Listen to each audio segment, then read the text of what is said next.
M103 was the only heavy tank to enter US service. Despite its short service life, it's an important design, and even the basis for experimental vehicles. Now Battlefront gives you the chance to play it on the tabletop. Stick with me as we look at the kit for this important American Cold War tank.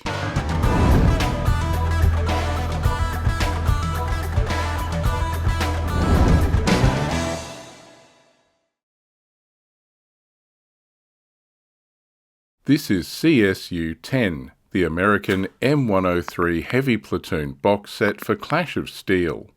It contains parts for 3 heavy tanks, and the kit can build both the standard M103 and the experimental T-57 with the oscillating turret.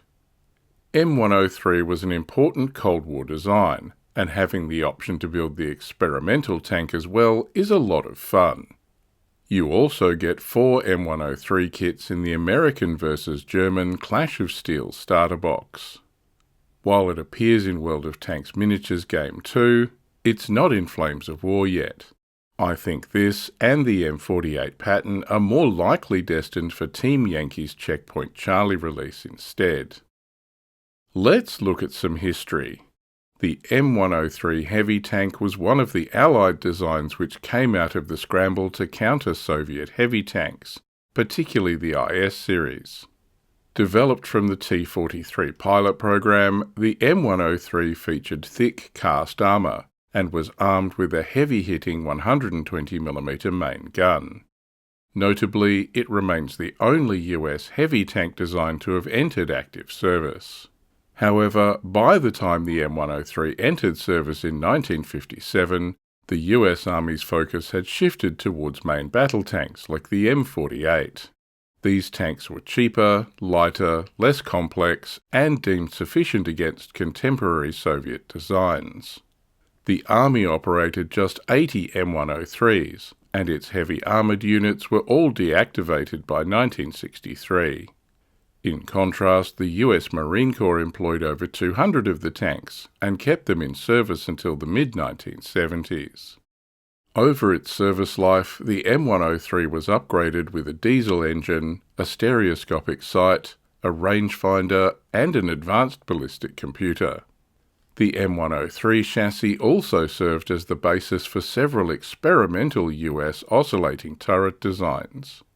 The T-57 was intended to carry the M103's 120mm gun, while the T-58 was equipped with a 155mm gun.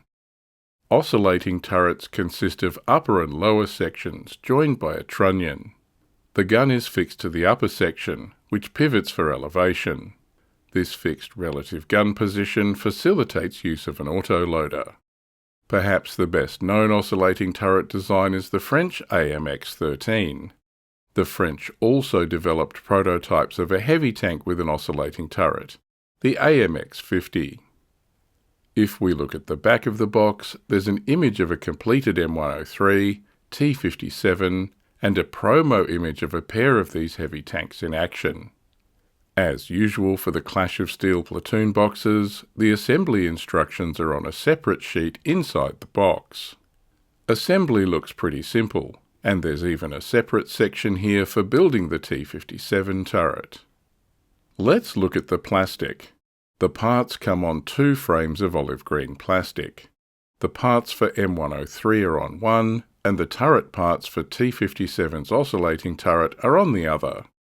Detail, moulding quality and engineering are all the excellent quality we expect from Battlefront plastic. The upper hull shows the similarity with the M48 pattern hull in shape and armour configuration. The nose is rounded, with a central driver's position with 3 vision blocks. The rear engine deck has extensive grilles, also similar to the early M48. There's great detail here, and it should paint up really well. The lower hull is also rounded, and there's plenty of keying here to position the track parts. Each track is a single-piece part. That's different from some of the heavy German and British tank kits from this post-war range. That will make it easy to build. While M48 has 6 road wheels per side, this heavy tank has 7 to help support the extra weight. There's good bolt detail as well as some shock absorbers. These helped support and dampen the travel of the long-arm independent torsion bar suspension system. The turret is a massive single-piece casting. The length accommodates the long breech of the main gun, while leaving sufficient room for the 2 loaders and the commander's position. Detail on here includes the gunner's periscopic sight in the roof and an exit hatch, as well as external stowage racks, grab rails and antenna mounts. The commander's hatch and stereoscopic rangefinder are on a separate piece that slots into the large void in the turret piece. This arrangement is required to render the rounded shape of the armoured sight covers in injection moulded plastic. You may need to exercise care here and dry fit to avoid gaps. The commander's hatch can be open or closed. There are separate parts for this. This section of sprue also has the gun mantlet and the rear hull piece. The mantlet has openings for the 2 .30 caliber coaxial machine guns. There's no keying inside the main gun mounting hole, but that's not required. There's no right or wrong way up for the 120mm gun. The whole rear piece has various access panels, lights and a towing hook, with positioning posts moulded out of the final drives to key and seat the tracks. The main gun is the M58 120mm gun, a very powerful weapon developed from a super heavy anti-aircraft gun. Venting of toxic propellant gas into the turret during testing necessitated fitting a bore evacuator. There's no keying here because orientation of this symmetrical part isn't an issue. The very last parts here are a couple of jerry cans, the turret peg, and an M2 50 caliber machine gun. That's all the parts required to build the M103. However, this second frame has the parts for the T57 turret. That's nice because it means you have enough parts to build both turrets. There's even 2 turret pegs. The top section of the upper turret and main gun are moulded as a single piece.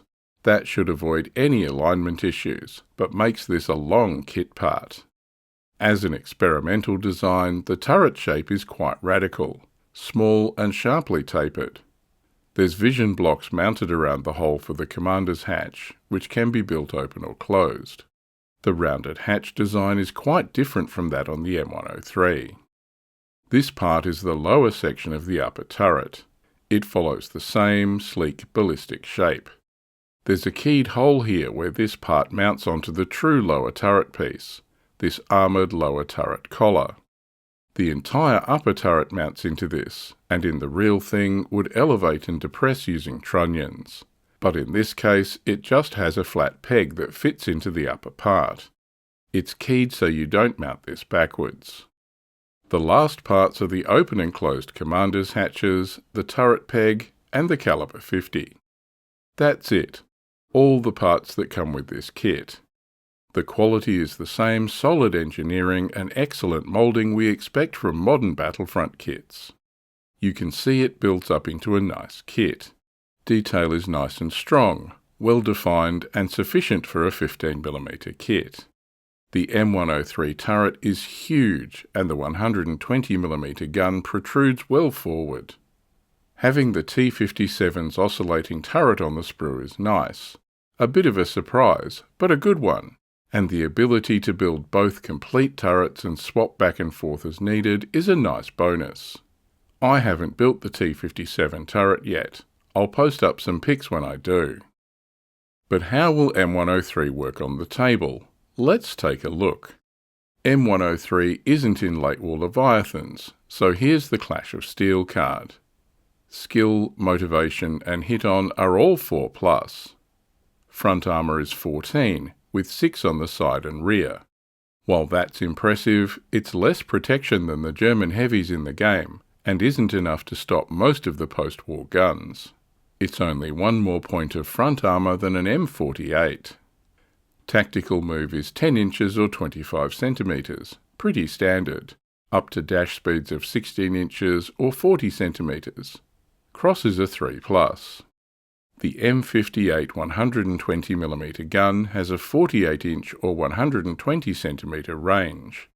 Rate of fire is 2 halted and 1 on the move, with an AT of 20 and a 2+ firepower.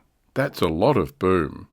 Plus the stereoscopic rangefinder gives M103 the accurate property, which means no range penalty firing over 16 inches while the tank is stationary. But even with 2 loaders, the big heavy ammo gives it the slow firing special rule, gaining a +1 to hit penalty if firing on the move. If we do get this tank in Team Yankee Checkpoint Charlie, I expect the stats will be roughly the same. So that's Battlefront's M103 Heavy Tank for American forces in Clash of Steel. It's a post-war kit I've been excited for ever since this range was announced. M103 is one of those Cold War heavy designs built by the West to counter the Red Scourge. Big guns, thick armour, and just plain huge and heavy. And unlike some of the other US tanks in the Clash of Steel range, it did enter service. It wasn't just a prototype. However, this and the British Conqueror were both evolutionary dead ends in armour design, quickly phased out in favour of the lighter, cheaper and more capable main battle tank designs. MBTs couldn't match the heavies, but they were good enough and could be produced in far larger numbers. A comparison with the M48 pattern stats in the game shows there's just not enough of an edge here with these heavies to justify the cost. The oscillating turret T57 isn't present in the game yet, so I expect that will be coming with the third wave, Global Escalation, due in 2025. Are M103s part of your US plan for Clash of Steel, or are you looking to field the T57 when it comes out? Let us know in the comments below. Thanks for watching. See you next time.